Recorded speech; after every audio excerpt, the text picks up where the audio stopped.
Hi guys! Magluto ako ng buto-buto ngayon.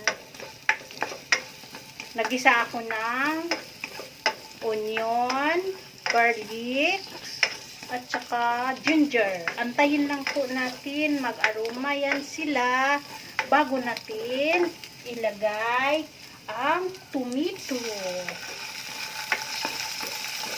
Yan guys. Tapos na ilagay ng tomato, ilagay na natin ang buto-buto. Ganyan ko pakaluto ng buto-buto guys.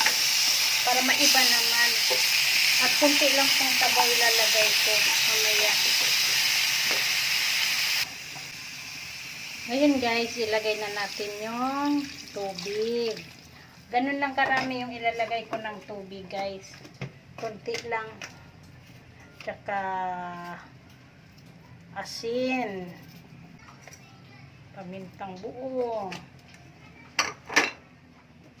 at seasoning, pampalasa.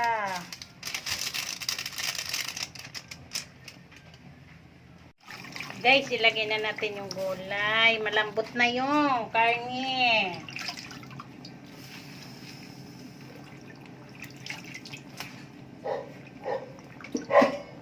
Sili. Isa lang sili kasi hanghang ayaw ng anak ko. Yan na po. Luto na siya. Pwede nang kakain. Kainan na po ng hapunan. Kain po tayo guys. Yan lang po. Salamat sa panonood nyo. Maraming salamat po sa walang sawa sa pagsuporta sa akin at sa panonood ng video. Salamat!